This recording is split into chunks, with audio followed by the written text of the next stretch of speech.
everybody, and welcome back to Eggs the Podcast. But before we get started, I want to talk to you about our sponsor, Tailor Style. Most guys actually do want to dress better. They want to look sharper, more put together, more confident, better in business, meetings, date nights, conferences, traveling, wherever life is happening. The problem is most men eventually abandon it because they don't want to think about it. They don't want to shop, they don't want to coordinate outfits, they don't want to spend Saturday wandering through the mall trying to figure out what smart casual means anymore. So what's the easiest way to dress better? Tailor Style. Tailor is an AI-powered menswear styling and rental service backed up by real human stylists. You fill out a quick profile, AI learns your fit and style preferences, and then an actual stylist fine-tunes the looks and ships complete outfits right to your door. And honestly, that's the magic of it. You still get to look like the guy who has his act together without spending the mental energy of getting there. I'm a subscriber right now, and every few weeks I get a box with hand-picked outfits chosen by a real stylist, refined by their AI, and the crazy part is they actually nail it most of the time. Stuff I would never go buy, but I end up wearing nonstop just because it works. You wear the clothes, send them back when you're done, and the next box shows up. Easy. No laundry, no shopping, no overthinking it. It's just one less thing pulling on your attention every week, and somehow you end up looking better for it. Go to tailor.style, that's TAELOR.style, and use promo code EGGS to take 25% off your first month. Once again, that's TAELOR.style. Use promo code EGGS to take 25% off your first month. They handle the clothes so you can focus on everything else. And now, back to the show.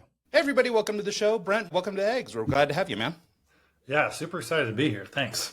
Yeah, absolutely. So Brent, let's talk a little bit about just sort of who you are and what you do. You've got this really interesting story and took a dramatic pivot. And for people who are like guests of, or listeners to this show, one thing I dig into ad nauseum is these career pivots and these big changes in life, because not only have I been trying to go through some of these myself, but also just I find it fascinating when people are brave enough to take the turn, right? So I'd love to, just sort of talk a little bit about your past, but also get into sort of the present.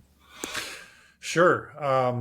I'm 45 years old. I got a 19-year-old and a 16-year-old. I spent my life chasing a corporate type career. Although I started some businesses along the way, I've sat in the CEO chair for over a decade. And then I hit a point where after almost 20 years of marriage, I went through a divorce, stepped out of my career, got this crazy, weird, possibly divine calling to write a book. And we pivoted and we're off in another direction. So that's high level. Well, and it's a lot to consider too, because as I understand it, basically this whole journey sort of began in 2022. So like this is, recent development. And it's a dramatic shift from what you were doing. Yeah. So maybe let's talk a little bit about that, how you sort of came to realize that it was time to make the pivot. I mean, obviously you described, you've had a couple, big, milestones in your life that might force a pivot. Yeah. But let's talk a little bit about that. Yeah. Just so everybody's clear, the journey probably started 8 to 10 years ago. It took that long to integrate, learn about myself, just, pull through to the point where the actual pivot, like I pulled the trigger 10 months ago, right? In December of 2022. So I was actually speaking to a friend of mine who's an ER doc this morning because he's wanting to make some life changes. And I think I distilled it down to where what really was the impetus for this is I read a book by Martha Beck called The Way of Integrity.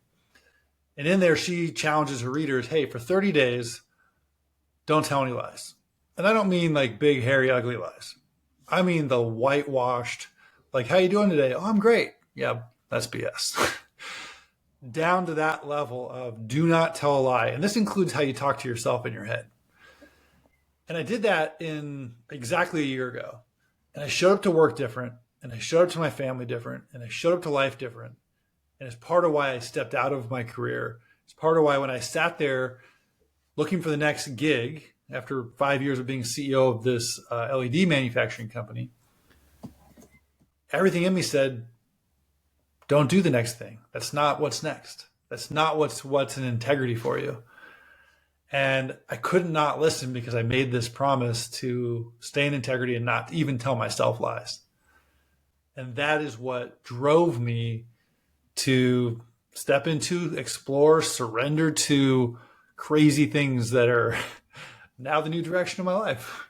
Well, it's super interesting. Like the power of intention, right? Like when you actually set your mind to doing something like this. So in this case, it was integrity, right? You weren't going to lie, and I have an experience kind of like that years ago when we first moved to Utah. It's been 10 or 11 years ago now.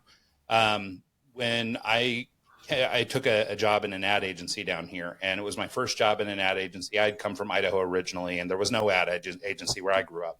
So I ran my own company. I called myself an agency, but I'd never been in one.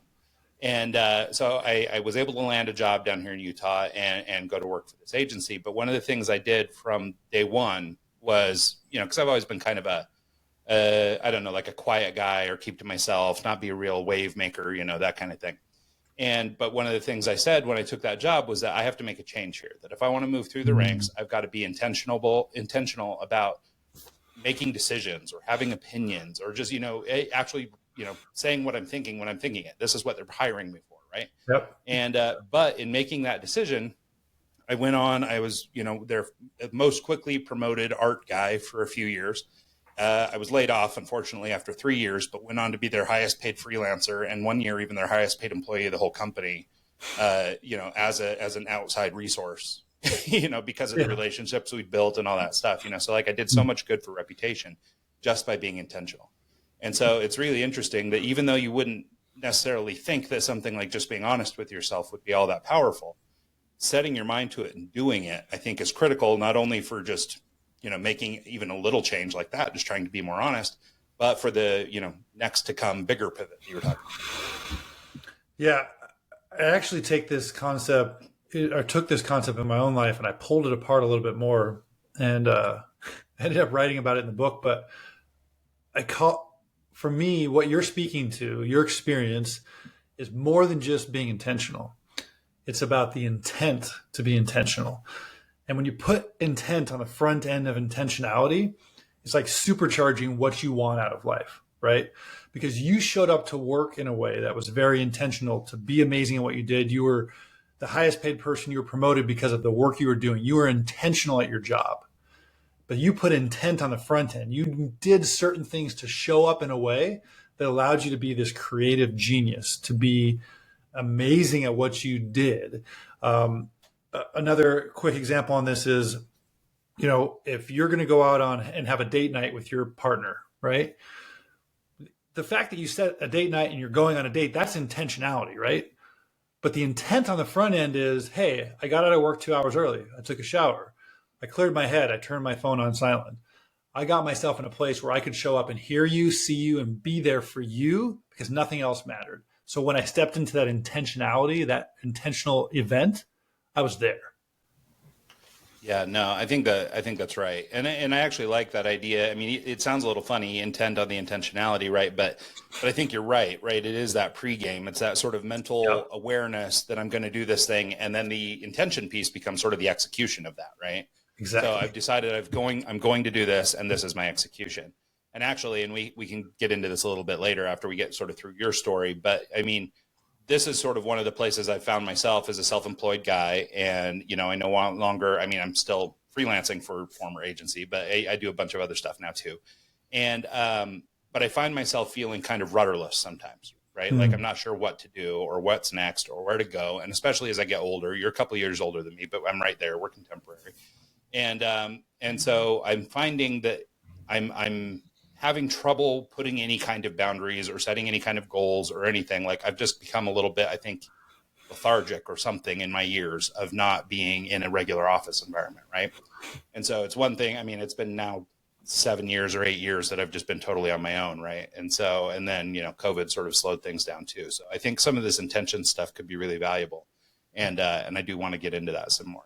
So, but let's talk about, or sort of, I guess, the logical next step. After you've set your intention about not lying, what did you discover? That I was a liar.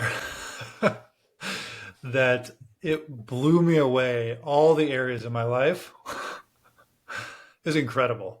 Where I just glossed over things, told myself it was okay, whitewashed everything. From what I ate to how I took care of myself to, stupid little things to, doing things, chores around the house, to how I showed up to my friends or even just talked to them and scheduled my life. every facet of my life, there was some whitewashed. I either didn't want to be there, or I was holding back, or I couldn't quite tell the whole truth because I didn't want to hurt people's feelings. And all of it, honestly, the person that hurt the most was me. And really exploring that was mind blowing. Yeah, no, it's an interesting insight. I mean, especially as it comes to that, I'm just thinking even in my own life, right? I remember at one point I had made a decision that when people were, again, being intentional, but people, would ask me what I was doing or how you doing or whatever. And I can't remember what I used to say, but I used to just have kind of this, I don't know, flippant kind of whatever response, negative response. And I switched it up to just saying, so good, so how are you doing? Oh, yeah. I'm so good. And so to your point about sort of whitewashing things, on good days or bad days, I would say I was so good, right? So sort of whitewashing, but I was trying to do the opposite, which I was trying to trick myself into being so good, right? So that I was always in that space. And so I think there is something to that concept of I guess the awareness around what you're saying and how even just those kind of little white lies or those little whitewashes, even though they don't feel like much, over time can compound and maybe become a bigger issue. Yeah, so this is an interesting topic, and let me know where you want to take this. But, whether you call it fake it till you make it, whether you call it positive affirmations to make myself just get there, part of it is what I've found when in this integrity journey, right? Part of it is, especially as men, we don't allow ourselves to fully have our feelings, right? Emotions happen to us. Feelings are what we ultimately choose or don't choose to respond physiologically to these emotions. And for instance, you get angry, right? Anger is an emotion. Something happens for 90 seconds, it washes over you, you get flushed, and you can respond. You can yell. You can choose to, because you have awareness, sit calmly and let it pass over you and actually feel it. You can choose to it turns into sadness. And sometimes it feels like we don't have choice here. But at its core, as we pull this stuff back, we really do.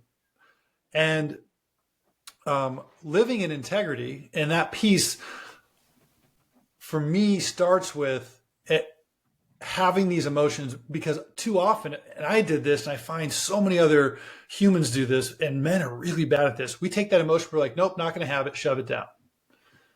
And it just builds and it builds. And we either lose our shit eventually, it turns into something else and then festers and bleeds out in some other ugly way, or it turns into a midlife crisis for us, right? So that's part of where this integrity piece becomes really, really important for me. And when we talk about kind of these positive affirmations or living in hope in a way, right? Like, gosh, I hope today's better. Gosh, a friend of mine said this and it struck me sideways. And he said, living in hope is like living drunk. I was like, okay, I think I get it, but you need to explain this. And he said, we talk about controlling the controllables, right? At the end of the day, we only control ourselves, right? We have choice for ourselves. And when we live in hope, and I hope you show up a certain way, and I hope you do this, and I hope one day maybe you change, it's literally like drinking alcohol every day and just numbing ourselves, and maybe it'll happen. Why live that way? Why not be in integrity and be honest and say, hey, it's not this way. I don't like it. I can't do anything about it. I'm either going to acknowledge it and do something different, move a different direction, or I'm going to help that person if I can. But I'm not just going to hope. I'm not just going to pretend like it's all perfect and great. And maybe someday it will be. Yeah, there's something in there that is another one of these like perennial topics on this show that I've been trying to get through, which is this whole idea of, in simplest terms, it's, reading the book and then acting on what's in it, right? So it's like we've all read all the business books, but we're not all Warren Buffett. So there's clearly a disconnect. So I explore this topic a lot with different people. And I was talking to a guy the other day, and, I've always sort of attributed it to it being a fear problem, that people can't make that next step because they're afraid. And, and it's maybe a little more nuanced than that. Maybe we just need more guidance. Maybe we could make the step if somebody held our hand or whatever, right? So maybe it's not totally fear, but that's sort of my shorthand for what I think this is.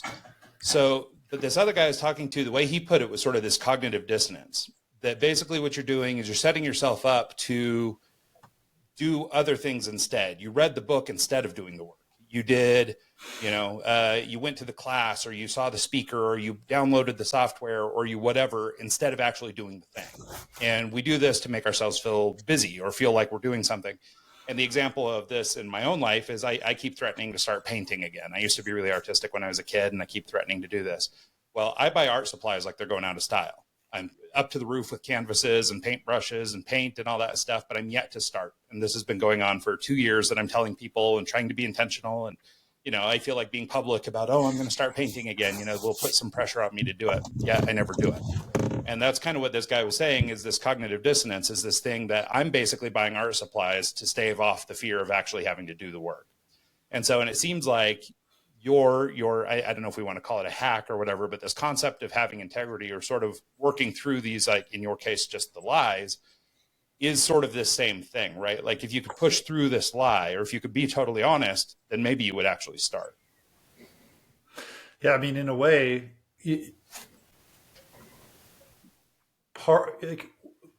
first off, what you're doing is, we've all done it. I've done it a million times. Zero judgment here, but you're living in this place of hope that you can get back to this place, and that, not that you were an amazing artist, you are an amazing artist, but you're hoping you can get back to the place of just starting it. And when I say hope is like living drunk, it's like when you're living drunk, you're not ever going to execute, right? Mm-hmm.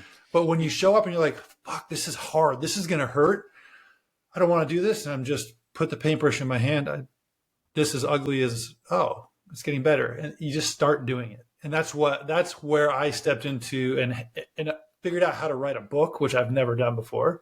Didn't know anybody who'd written a book. Understand, or figuring out how to show up and surrender and going, I have no idea what I'm doing. I'm going to mess this up. It's going to hurt. It's going to be hard as heck to show up every day. And yet, I'm just going to do it. Yeah. So I'm actually here, by the way. Sorry, Mike. Yeah, no worries. Apologize for the throwback to the car, because we've done this before. We discussed this beforehand. But so you read this book, you decide you're going to have integrity and tell yourself the truth and tell everyone the truth, and then you get a divorce and write a book. Like what happened? Like what changed? What pivot did you do to I mean, I don't know. Go further. Tell us more of your story. Sure. Sure. So, I got married at a young age. I was 25. Got married because we got pregnant, and did everything we thought we were supposed to do in life. Attempted to fall in love, make this life that we all wanted to. I chased my career path, and honestly, didn't show up for myself and didn't show up for her. And not that it's all my fault, but I know what I didn't do in my relationship and my marriage. And yet I yearned for more along the way, as most of us probably do. And it was about 2014 that I started to explore spirituality differently, that I started to explore what else there was in life. And that set me off on this journey. And I got divorced in 2020. Separated in 2020, divorced in 2021. So before all this happened. And my kids are older. It was just this point where we'd fallen out of love. It wasn't working. We can get into the specific reasons if it's interesting, but bottom line is, after 19 years of marriage, it was time for something different. And in my journey, it all started to fast forward as I had now more time to myself. I had to refigure out who I was without this partner of 19 years. And part of that journey was, a year into it, I found this book on integrity. And that happened to be that stage of my journey at that point in time. Does that help? Yeah. So you weren't like you didn't read this book and all of a sudden decide No. to flip your life upside down and No, that was about 182 books into my journey. Well, and it's funny, because like we've talked to, this is interview 330 or 329 or something like that. And we talk to a lot of people who have sort of the kind of trajectory that you do, right? We call it the 10-year overnight success, right? Which is, Exactly. It seems like you just started this a year ago, right? But really you started laying this fundamental groundwork before, and for you it was spirituality. I mean, I think a lot of people have tried dabbling with, meditation or, whatever it is that works for them. And so I think that, it's interesting or good that, you gave us that little bit of backstory, just because I think that helps show that this didn't culminate just instantly, through one read. But one thing I think it reveals that I think a lot of people suffer with, and, I don't know if this was the case in your marriage, but I know, other people that I know, contemporaries and stuff, this is a problem. And I think it ties back to your book, is this understanding that we actually do have a choice in everything. And so you are talking about this integrity. You made a choice to be, to act with integrity. But I think a lot of people don't even realize they have a choice or a say in the matter, right? I think a lot of people get married because they think they have to, or they stay together because they think they should, or they are trying to hold up some image or look a certain way in the neighborhood, or, whatever it is, right? People have their things. But I think a lot of times we float through life and we don't think that much about the fact that, in a sense, we're making a choice, whether good or bad or whatever, but that we even have the power to make a choice. And so I think it might be good to talk about that and maybe just sort of take our conversation from a moment ago up a little bit and talk about just even understanding that we have say in the matter. Yeah. Thank you for bringing that up. That's the entire point to the book I ended up writing. And interesting enough, I ended up writing the book, and it says so in my dedication. It says, I dedicate this book to Brent Perkins. Yes, myself. And while that sounds narcissistic, it goes on to say that, I dedicate this to myself because I'm doing the work that only I can do. And I hope it inspires other people to do the work that only they can do. And as I didn't realize at the time, but as I reflect back, this book was the next stage on my journey. The lessons in it were for me. It's become my Bible. I had somebody ask me, have you listened to your own work, or did you just do it? You put it out there and you just let it be. I'm like, no, I've listened to it like 27 times. And I've read the book over and over again because it's my lesson. And this lesson for me, like where it all culminated, is that at the end of the day, there's always choice. On the other side of a truth is just another truth. And I think I can explain this quickly. And that is, it was Einstein who said, life is an illusion, albeit a persistent one. And what he meant by that is when you look at quantum mechanics, it's kind of changed the way we look at the world and science on things, in that nothing is quite as it seems. And what he meant by that was not that there's not real objects. I'm talking into a microphone, I'm seeing you through a video camera. Those are real. But the illusion part is that we only understand these things through our sight, smell, taste, touch, and sound, right? Our five senses are how we interpret the world. And that's why it's an illusion, because what you're hearing and seeing in the way I'm moving and looking at you, and the smells that are in your room, and what's happening with Mike and whatever's happening in his car, like these things mean different things. We're interpreting them differently. So we're going to walk away from this conversation and go, this is how I felt. This is what it meant to me. This is probably what the listeners are going to hear. This is what Ryan heard, or Mike heard, or Brent heard. It's always different. And this is where we have choice, because I may not understand that what Mike's going through right now is that he's outside of a hotel. He's tapped into their Wi-Fi. He had to go to the bathroom. He's got things happening that we're not necessarily understanding, and it's impacting how he shows up. And I may be interpreting it as, yeah, he's kind of being rude. How do you do this on a podcast? And I can choose to have that negative viewpoint or a positive viewpoint, but neither one is right or wrong. You guys talking smack about me again? So, yeah, exactly. Yeah, we waited till you left, and then we made you a role model. I look at this as, at 45, I look back at 18, I do not think about politics or vote the same way I did when I was 18. And does that make me wrong when I was 18? No. Does that make me right today? Not necessarily. It's how I choose to show up and view life, right? Yeah. Yeah. And I think there's so much about just that in choice, right? Like not so much that there's a good and a bad. It's just there's a choice and an outcome, right? And it might be positive for you, or maybe it isn't. Or, I mean, maybe you voted poorly when you were young, or maybe you voted awesome and now you're screwing it up. Like, I mean, you just never know, right? And so, but I mean, so much of this is subjective, right? And so it's how you're going to experience and how you're going to take everything. And so I think that that's an interesting way to think about choice, because I think a lot of times we get caught up in right or wrong. We get caught up in social pressure, especially nowadays with, social media and all this stuff. It feels like there's a lot more social pressure on things. And, I think that again, sort of either maybe adds to this illusion Einstein was talking about, which is that we start to forget that we're allowed to change things, or that we can step in and be proactive about our lives or our relationships or our work or our whatever it is. And so I think that idea that just choice even exists, even as silly as it sounds, might be novel for some of our listeners today. So the book I wrote, I titled it Paper Cuts, The Art of Self-Delusion. And it's not that I really want to argue with people or get into, what's a delusion, what's not. But I did it in a fun way, because if we take what we just talked about, and that in any situation there's choice, and there's really not a right or wrong choice, right? I kind of create a model and play around with that. Our choices are really our delusions.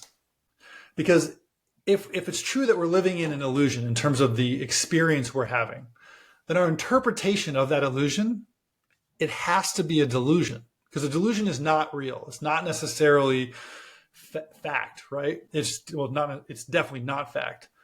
But if you can walk away from any experience and have a belief, a truth around your understanding of that experience, and then Mike calls you later and he's like, dude, I just did some research.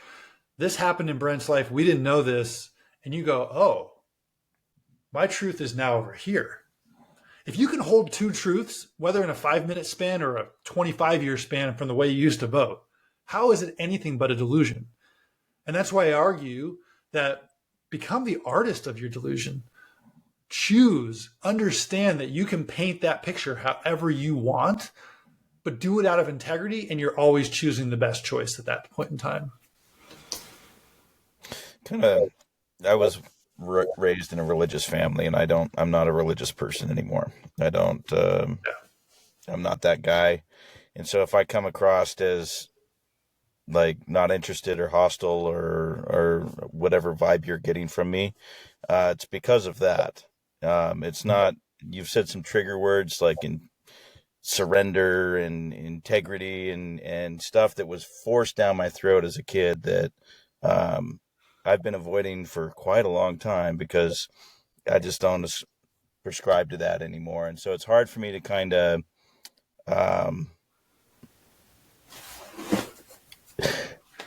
I like to kind of go down these roads in a different kind of verbiage per se, like get to the same point, but not with the buzzwords that you use. You know what I'm saying? Sure. So please don't take my reticence or stepping out of the vehicle for a second as a in that way, because that wasn't my intent. So my apologies. I didn't. No apologies needed. And I grew up the same way. I have a plaque from my senior year in high school that says Church Member of the Year. And I haven't stepped in a church in 20 years. Yeah. There's a book by Todd Henry that kind of, I think, goes down the same kind of road or path. I haven't read your book. I apologize. I've been really busy lately, but his whole thing is authenticity and being authentic and putting yourself out there in a true manner to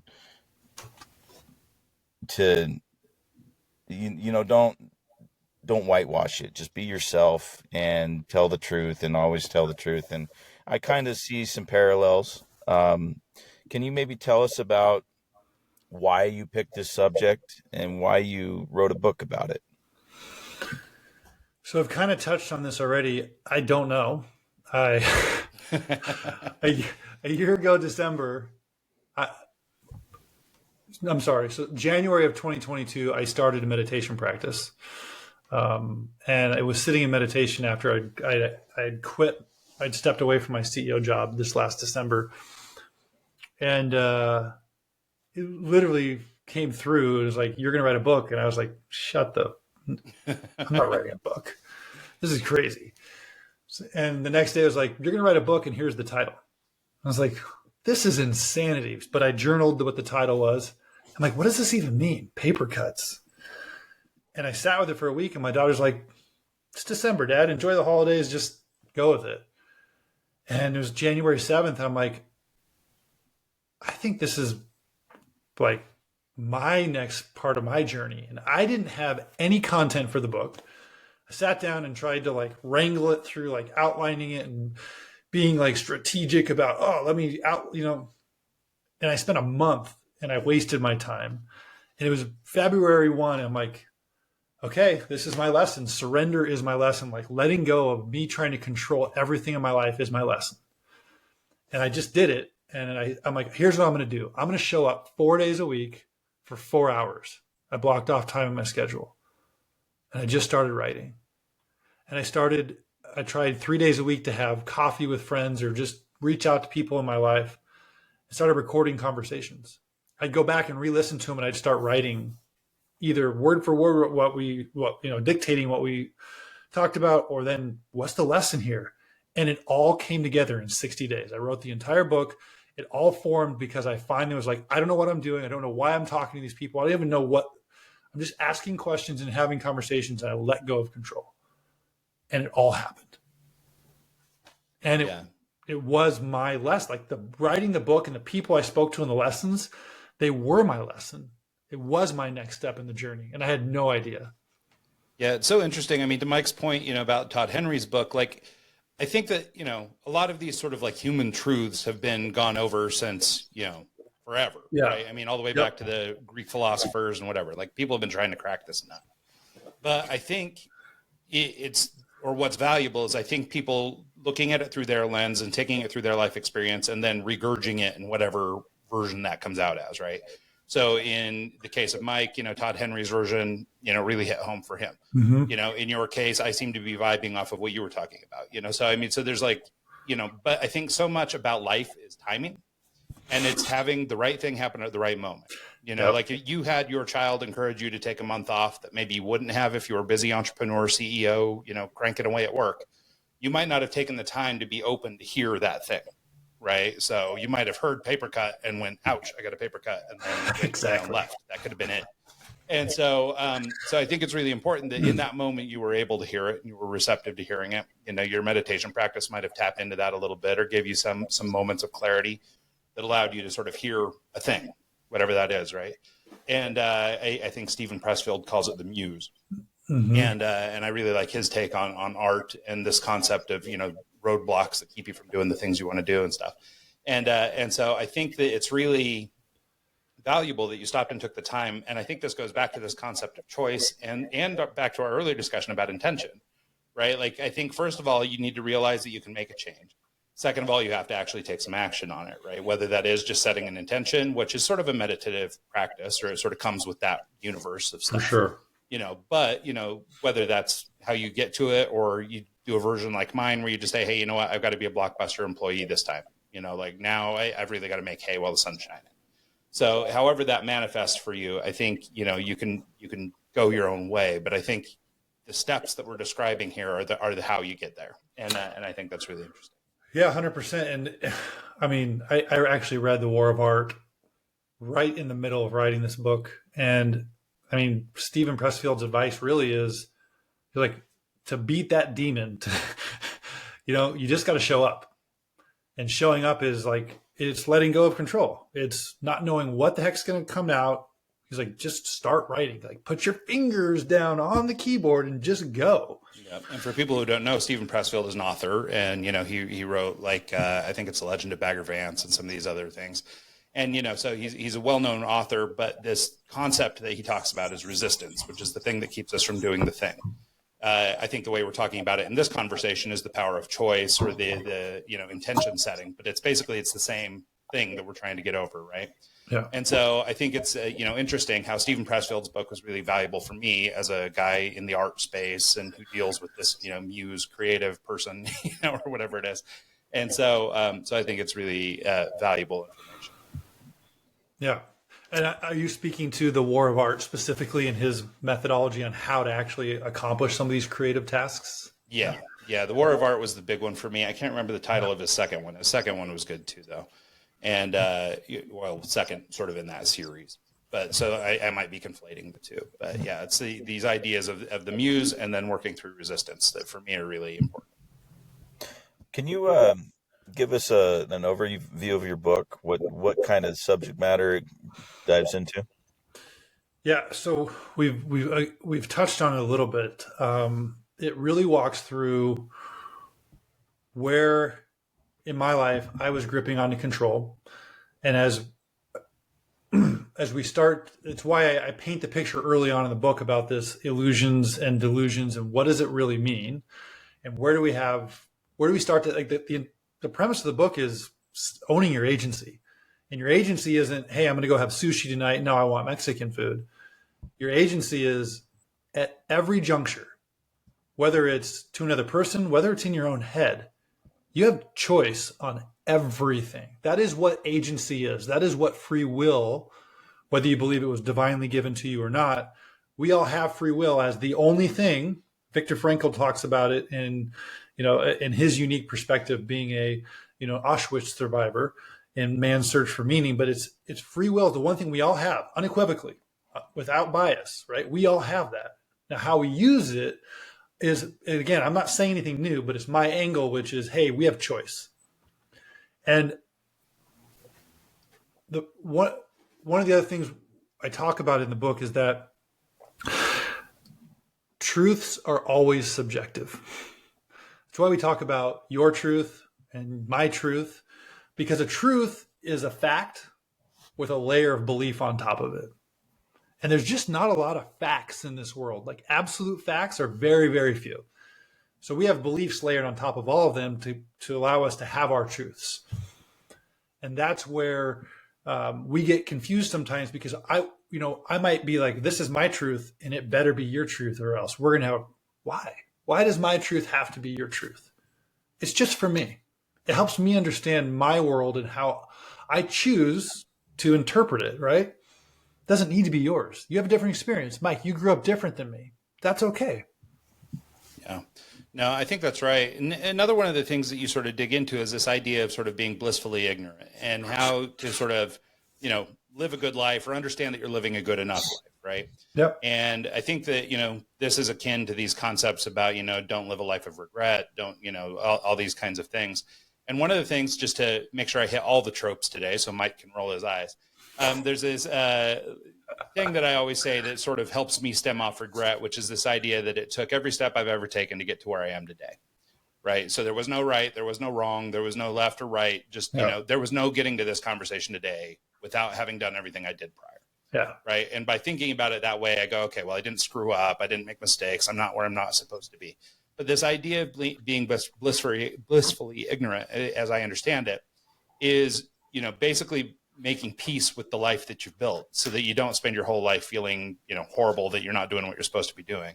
Or at least at that point, you can now apply this layer of choice to it. So I wonder if you'd talk a little bit about that concept. Yeah. So it's actually slightly different than that. So I don't believe in regret anymore. I think you said it perfectly. All these things happen in life for me for a reason. I may have had to circle back on some things and learn them in different ways, maybe for a decade, because it was difficult. And there are people in my life who hate this answer that I'm giving right now. They hate it. It's like, I'm hurt because of you. Like, yeah, look, I wouldn't go back and do what I did again. And if I hadn't have done those things, I wouldn't be the man I am today. I wouldn't be sitting here and able to look at you in the eyes and have a different conversation and hear you and see you in a way I was never able to hear and see people in the past. And I I apologize, and I choose to show up differently, and I will express that to you. I don't regret it, because regret is filled with shame and guilt. And that doesn't serve anybody, right? And the fact that you got hurt by me, that's a more nuanced conversation in terms of how you chose to actually accept and hear, and because I didn't punch you in the face. So I can't make you actually feel something, even though it may have been a shitty situation. You still had choice, and there's a role you played in that too. So that's just playing the victim to blame it all on somebody else. Yet I understand where my role and all of our roles are in this. We impact other people. We influence them, right? And when we talk about being blissfully ignorant, where that shows up in my book is a story with a friend of mine who lives a great life. And he's happy-ish. And the part about being blissfully ignorant is that on the surface, let me rephrase that. I know I have chased what seems like, gosh, that person hasn't made. They have a great house. They have a great wife. They have a great job. They have enough money. They get to vacation. And all these things aren't what they seem on the surface. And that's what I was talking about with my friend who has these things on the surface, and yet he's got his head in the sand. He is blind to he's not living in integrity with himself. And so everything's just good enough. And at the core, he's really not happy. He's numbing himself with alcohol and golf and these things that just kind of hide him really understanding and exploring and doing the things for him, because it's blissfully ignorant. Yeah. And it's okay, but let's be honest about it. Yeah. No, I think that's fair. And I think, obviously this is something that I think a lot of people struggle with, right? I mean, is coasting through life. I know that this is something that I've felt myself kind of recently, and I don't know why I'm tuning into it recently, but I feel like I've just kind of been at this grind, right? Like I do my work every day. I shuffle my paper every day, but nothing really all that valuable is happening, right? Like we're just kind of doing the thing we do. And, this goes back for me personally, this concept of choice, right? Understanding that if I want to change the situation, I need to get out of that sort of living in hope mentality and start actually making some changes. But understanding that I can make the change, I think, is one of the things I've got to get through. And then this concept of being blissfully ignorant, I show up for my kids. I do all that stuff. I'm not drunk all the time, none of that stuff. But at the same time, I'm doing what I think I'm supposed to be doing because I think I'm supposed to be doing it without a whole lot of thought, right? This is just what I've always done, so I'll continue to do it, and that's it. And so I think that there's some real lessons to be taught there in that concept of trying to live a life that isn't necessarily blissfully ignorant. Yeah. So Ryan, you and I seem to be on the same page. Mike, you seem to have questions. I would love to know how, because this is what's amazing about life. Like all these things mean and register so different with each of us. And I would love you to speak up, because I guarantee you half the people feel like Ryan and half the people feel like you, Mike. And hearing your side. I keep thinking of like the blissful ignorance, right? When I was a kid, we lived in a trailer in a farm, and we didn't have a nice car. We had an Astrovan that barely got us from home to church and back. And I remember loving life. Didn't matter. It's great. I get to go play with cows and chickens, and it's awesome. It's great. And then, that to me is like blissful ignorance. It's like, it doesn't matter that you're poor, that you might not have what the Joneses have. If you don't know any better, it's fun. It's great. And I think, everyone has a different path. Everyone has a different mindset of what matters. Whether it's, you want the new latest, greatest car, or you want the new latest, greatest phone, or this or that, the material possession. Sometimes that doesn't really matter. Sometimes it's a matter of who you're with, a matter of the experiences that you have in your life. And, well, and I would just add to that, Mike, that I think you're dead on with that, but I think it takes maturity to get there. I think it's Yeah. really easy to be a young person caught up in all that Jones's bullshit. But Well, I've been yeah. chasing it my whole life. Oh yeah, me too. I'm You totally know, guilty of it. like I have my new I'm iPhone I'm a coming soon. DJ. I've been single and living out of cars literally right now for my whole life because I've been chasing the high of music and chasing the experience. And it's like stepping back and realizing that you want more and trying to get to that next level. The last 4 years I've been trying to learn how to do software development so I can have stability in my life and have the potential to have a relationship and have a family, because I don't have that right now. And it's kind of cool to have a goal to work towards, but at the same time, I'm just rambling right now. I don't even know where the hell I'm going with this, but you're putting thoughts in my head that I haven't like pondered in a while. So if I'm kind of over here in left field doing my own thing, I'm just thinking about what's Well, the it's conversation funny, and how it Mike, applies and to my life. I feel like I know you well enough. I don't want to put words in your mouth, but at the Oh same God, time, here we like, go. no, but I think what you're saying is kind of what we've been talking about, right? Like, and I Yeah. think you're experiencing it in your way, given your Mhm. life circumstances, and these are the same things I'm dealing with now. Luckily I have a marriage that's working, and I have kids that we're happy with, and like so, I've got that thing, but I don't have the freedom that you do, for example, you know. So, but we're both arriving at the same spot where we're going, or we're trying to make decisions, or recognize the fact that we have choice about the way we're going, right? So you started being really intentional about, hey, I want to get some stability in my life, so I'm going to focus energy on doing software development and building a skill that I can turn into a steady paycheck one day, you know. And you're pursuing relationships and you're doing other things that are changes for you from how you've been, right? For me, it's more career centric, or even maybe even a little more selfish, in that I want to try and do better with myself and get out of my own head sometimes and things like that.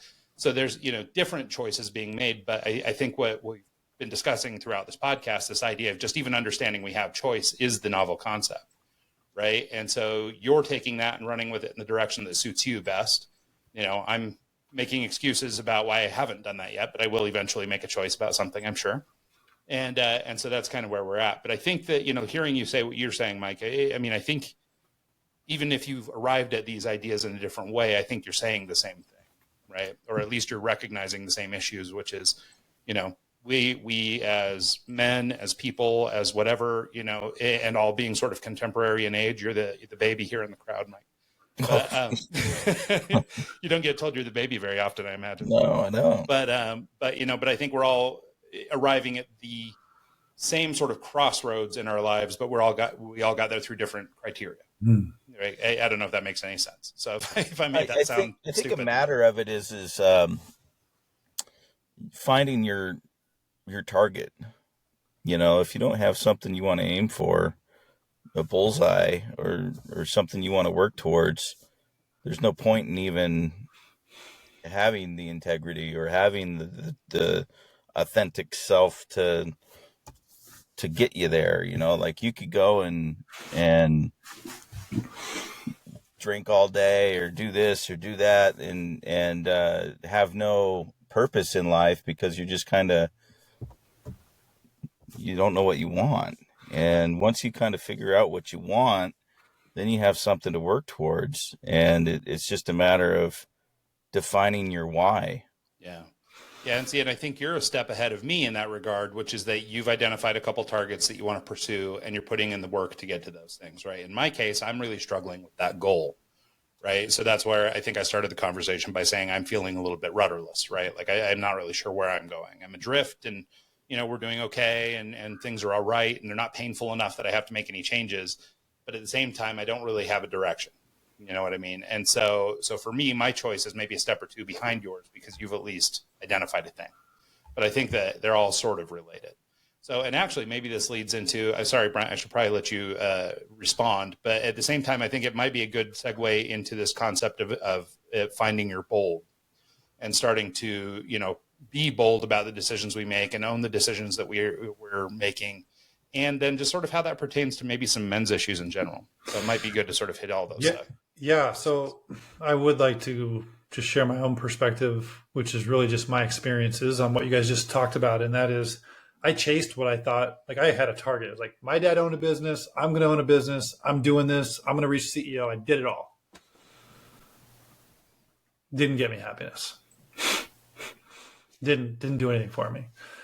And I actually ran across this a couple months ago. So kind of already way into this journey, but it was Picasso who said, the meaning of life is to find your gift or gifts. The purpose of life is to give them away. And that really struck a chord with me because I looked at, we actually all have the exact same purpose. And that is to ultimately share with the world that which we are passionate about, we're great at, and we love doing. That's what our gifts are. And I had to ask myself, well, what are my gifts? Well, I'm vulnerable. I have a way of, bringing truth to the table and being honest with people, but in a way that's not like a, FU sort of way. This is, it's taking risks. It's showing up, and hearing and seeing other people. Like, these are my gifts. These are the things I get passionate about. And if I tried to chase them in terms of like a purpose and give them away before I developed them, it'd be impossible. And this is where I think Picasso hit it right, which, his gift was painting, right? Is capturing moments of time in this beautiful way, in his own way. But if he tried to give that away before he failed and made horrible things and didn't understand how to do it, like, he had to be selfish before he could be selfless. And I think that's a lesson that's so hard for a lot of us. It's like, that's narcissistic, that's selfish. Like, no, it's not. How can you give away anything until you've got it? It's the oxygen mask concept, right? You have to take care of you. You can't give away love unless you have it for you. You can't give money to somebody on the street unless you've earned it and have it for you.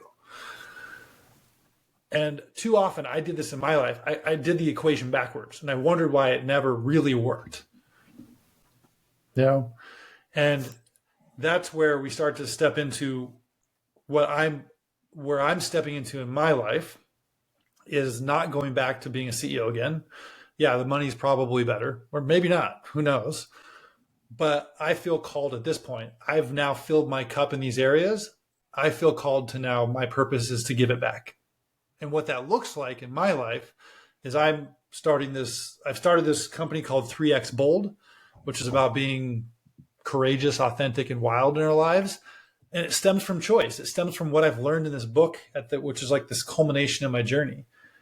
And really, while the book is for all genders, for everybody, I feel called to support men. Yeah, I can relate with men. I am a man. I've gone through this journey. I have kids. I've been divorced. I resonate better. And I'm starting this small cohort called the Bold Men Fellowship, because I want to teach men to get to a point where you show up to life and it doesn't matter what somebody thinks, what's going to happen over here. You're making decisions or choices for you out of integrity for your own life. And being bold means you can show up into any situation. And if you make a choice out of integrity for you, you don't care. It's like the ultimate courage piece. It's the ultimate authenticity. It lets you be wild in situations because you're showing up for you. And when you do that in the best way, it automatically is the best thing for other people too. Yeah, no, it's interesting that the quote from Picasso that you just shared really resonates with me. It's funny because before you were on the call, Mike and I were just killing a couple minutes talking. And one of the things I was sharing with him is that I feel like I'm not doing anything all that big or important, right? And like I said, I'm just kind of shuffling papers. I'm doing my work. We do a lot of creative work for a lot of people. So we are making things, but it's just like my role in this is just kind of keep the pieces moving, right? And so for me, I feel like I've lost a step in that I'm not doing anything that's wildly impactful. And it's funny because when Mike and I were much younger, he was sort of the lead, but he and I used to do a lot of concerts together, actually in Phoenix. And so we used to run a lot of concerts down there. And So even though they were like little shows, 500 to 1,000 people, these little concerts or whatever, it felt like I was doing something impactful, right? We were organizing a thing, we were achieving a goal, and we would walk away from it and reflect, right? So we did the whole cycle, and there's not a lot of other things in my life right now, and maybe this could be paintings, or maybe it could be, helping other people, or I don't know what it is yet, but there's this thing that I think people need to experience, which is sort of set a goal, achieve a goal, reflect, and repeat. Right. And I think for a lot of people, they don't get that very often. And I know in my case, I don't feel like I'm getting it a lot. And, we do it on a micro level, which is, hey, we've got a new project. We designed the project. We get feedback on the project, and we've completed a job. Right. So, we are doing it on a micro level.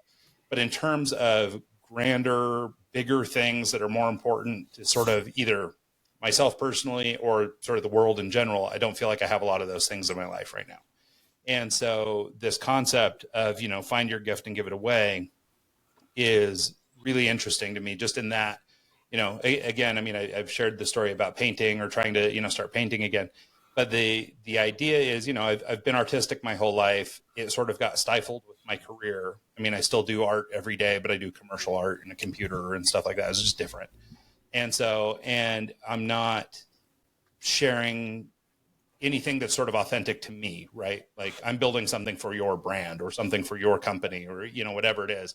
And so that doesn't necessarily have a connection with sort of who I am as a person. So I'm not sharing my thing outside of the fact that I executed your thing, right? And so I think that there's something in there that, is worth unpacking, which is just this concept of, being able to find your gift, share your gift. But I think part of it goes into this being bold or making bold decisions or acting in a bold way, because I think that you have to be able to do that to achieve these kinds of things. Yeah, thank you do you want to help me write the next book? Yeah. Well, I think we're almost to that time. You want to tell people where they can reach out and how they can get in touch with you if they're interested? Yeah, they can find my book. It's on Amazon in all formats. I actually just did the audiobook last month, which was an interesting process. I narrated it myself. But Paper Cuts, The Art of Self-Delusion. And if you want to follow along with anything else I'm doing, especially if you're you're a man, you're a father, and some of this resonates with you, I'm doing some work with other dads in that area at 3x, the number 3, the letter X, bold.com.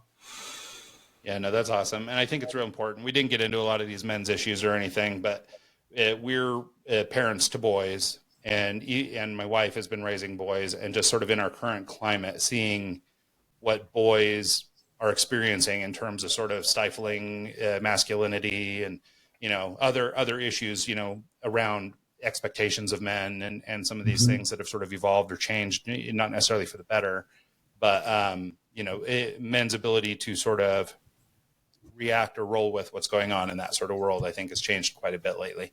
And so, so I think these groups are kind of interesting and so, and valuable. I want to say one thing on this topic, because I think it's so important, and wherever you guys take this in future shows or in your own life, but I'm so tired of hearing that masculinity is toxic. That's a load of crap. Masculinity is amazing. There's just people who express it with toxic behavior, and that's a choice. That's a learned thing, and it's a correctable thing. But I believe we need to teach, especially our young children, men, that your masculinity is where you are grounded, where you have strength, and where you actually can give back to humanity and other women and support them in their femininity through this grounded strength and develop that, not stifle it. So, no, I think it's really important. And there's this quote, I'll probably screw it up, but it's this idea that hard times make hard men make easy times make easy men, and easy men make hard times. And I feel like we're sort of at the end of that trajectory where we're going to, we've got sort of a, and this sounds bad, but sort of a softer class of man right now that I'm afraid, could lead to trouble in the future, and luckily, I'm seeing a lot of change. Just my oldest boy is 16. So I know you have one that's sort of about that age. And so, I'm seeing things with him, and then I'm seeing things with our 12-year-old that are, somewhat troubling, but also kind of a course correction by our 12-year-old's kid age. So I'm hopeful that maybe stuff sort of straightens out. But anyway, it'll be interesting to see, and I appreciate or applaud your effort on trying to help the fellows out. Yeah. So one last time, do you mind just give us your URL one more time before we get out of here? 3xbold.com. Six letters. 3xbold. Excellent. And the book is Paper Cuts, The Art of Self-Delusion, available on Amazon, everywhere else. So thanks so much, Brent. I really appreciate your time, man. Yeah, thank you guys. Mike, Ryan, have an awesome day. Yep, take care. You too. And thanks to everybody who tunes into the show this week and every week. We'll see you guys next time.